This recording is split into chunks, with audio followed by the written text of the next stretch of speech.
গত 24 ঘন্টায় আমাদের উত্তরবঙ্গে ভারী থেকে অতি ভারী অত্যন্ত ভারী বৃষ্টিপাত হয়েছে, আর সর্বত্রই হালকা থেকে মাঝারি বৃষ্টিপাত হয়েছে। সবথেকে বেশি বৃষ্টিপাত ছিল তুফানগঞ্জ কোচবিহার জেলায় 202.4 মিলিমিটার, আর তারপরে পুন্ডিবাড়ি এটা 161.4 মিলিমিটার, এটাও কোচবিহার জেলাতে।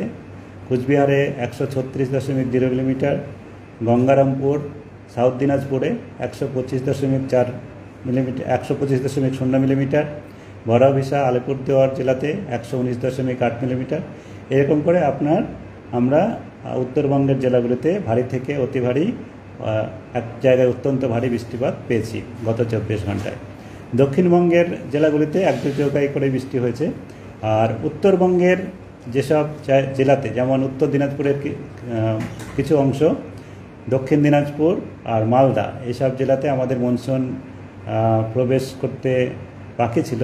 আজ গত 24 ঘন্টাতে আমাদের উত্তরবঙ্গে এই সাউথ দিনাজপুরে গঙ্গারামপুরে আমি বলেছি 125.0 মিলিমিটার বৃষ্টিপাত হয়েছে।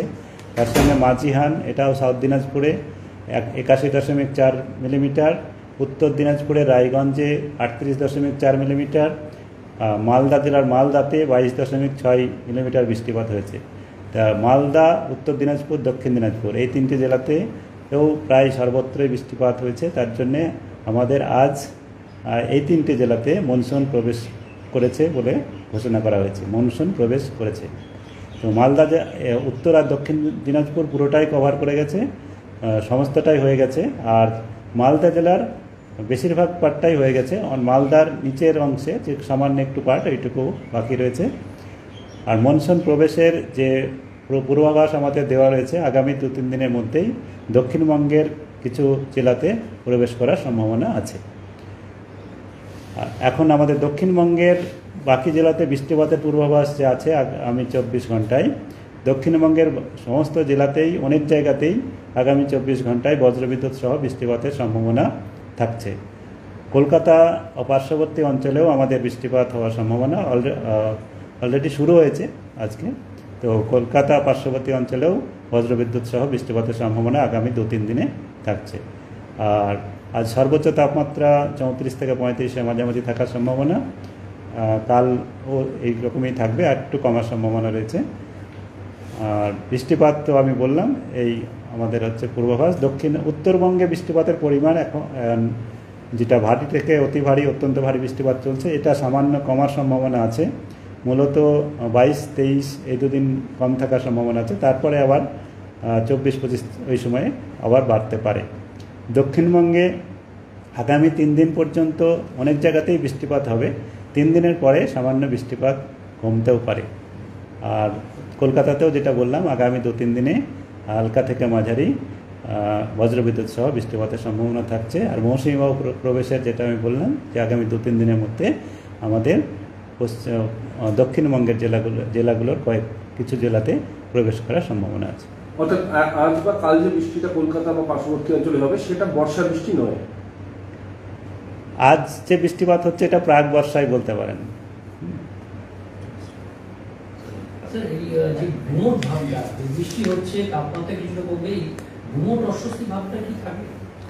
না, গুমোট অস্বস্তির ভাবটা কমে যাবে। অলরেডি আমাদের কিছুটা কমেছে, কারণ গত 2 দিনে আমরা যদি বৃষ্টিপাত দেখি, কলকাতা তার পার্শ্ববর্তী অঞ্চলে কিছুটা বৃষ্টিপাত হয়েছে এবং মাঝারি ধরনেরও বৃষ্টিপাত হয়েছে। আমাদের ব্যারাকপুরে যেমন বৃষ্টিপাত পরশু দিন হয়েছিল 33 মিলিমিটার। গতকাল আমাদের বসিরহাটে বৃষ্টিপাত হয়েছে 5.1 মিলিমিটার। এরকমভাবে কলকাতা ও তার পার্শ্ববর্তী অঞ্চলে বৃষ্টিপাত হয়েছে। কলকাতাতেও ছিটে ফোটা কোথাও পড়েছে। তার জন্যে গত 2 দিনে আগের যে পরিস্থিতি ছিল তার থেকে কমেছে। আর আজকে বৃষ্টিপাত শুরু হয়েছে অলরেডি, তা আরও কমার সম্ভাবনা আছে। আজকে আমাদের এখন সকাল 8:30 থেকে দুপুর 2:30 পর্যন্ত যে বৃষ্টিপাত হয়েছে 0.4 মিলিমিটার হয়েছে, যেটা কন্টিনিউ করছে। আলিপুরে, সরলেকে হয়েছে 0.5 মিলিমিটার। আর ডায়মন্ড হারবার, যেমন আমাদের এটা কলকাতার বাইরের বলছি, 7.0 মিলিমিটার। হলদিয়াতে 17.0 মিলিমিটার। এই বৃষ্টিগুলো আমাদের এখনও পর্যন্ত রেকর্ড হয়েছে, যেগুলো আমাদের ডিপার্টমেন্টাল কিছু অবজারভেটরি আছে তার রেকর্ড। বাকি আমরা কাল সকালে আবার পুরো রিপোর্ট পাবো। আচ্ছা, 2-3 দিনের মধ্যে বর্ষা আসার একটা প্রেডিকশন রয়েছে, কিন্তু 2-3 দিন পর বৃষ্টির আবার কলকাতায় সম্ভাবনা কমছে। তাহলে বর্ষা আগমন মানে যদি হয় তাহলে আগমনটা কেমন হবে? বর্ষা এলেও কি বৃষ্টি হবে? বর্ষা বললাম তো, প্রাক বর্ষা যেটা জিজ্ঞাসা করলেন সেটা হচ্ছে। আর আগামী 2-3 দিনের যেটা বৃষ্টিপাত থাকবে, যখন আপনার মৌসুমী বায়ু প্রবেশ করে সেই সময় বৃষ্টিপাত হয়, আর মৌসুমী বায়ু প্রবেশের পরে বৃষ্টিপাত কিছুটা অনেক সময় কমে। সেই বৃষ্টিপাত থাকবে কিন্তু কিছুটা কমে যাবে, সেটাই বললাম আমি। ঠিক আছে, এই যে 31 তারিখ ইসলামপুর পর্যন্ত এলো, তারপর সরতে প্রায় 20 দিন সময় নিল, এটা কি রেকর্ড? না, রেকর্ড আপনার এর আগেও আপনার হয়েছে। এর আগেও আপনার আমাদের যেমন যদি 2 বছর আগেই দেখি, 2022 সালে 3 তারিখে হয়েছিল, তারপরে 18 তারিখে আবার হয়েছিল আমাদের দক্ষিণবঙ্গে। তো এরকম ডিফারেন্স আপনার থাকে। আর এটা বছরের টু বছর এটা হয়, আপনার তারতম্যটা হয়ে থাকে। এরকম ভেরিয়েশন আপনার মনসুনের ইন্টার অ্যানুয়াল ভেরিয়েশন আমরা বলি, মানে তো বছরের টু বছর যেটা তারতম্য সেটা হয়।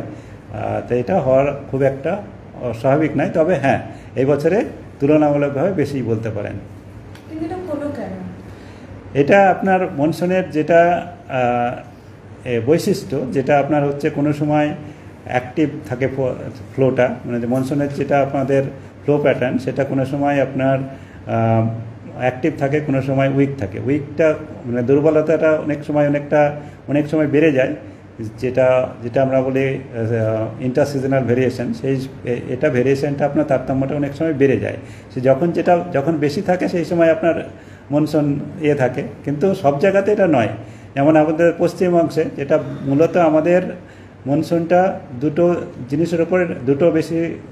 উপরে বেশি নির্ভর করে। দুটো মনসুন দুদিক থেকে আসে, একটা হচ্ছে আরব সাগরের দিক থেকে, আর একটা হচ্ছে আপনার আমাদের বঙ্গোপসাগরের দিক থেকে।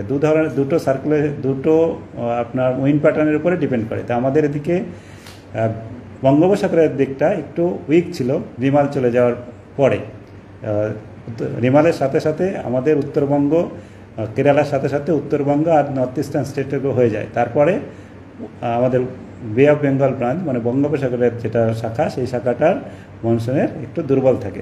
তার জন্যই এটা হয়েছে। ঠিক আছে।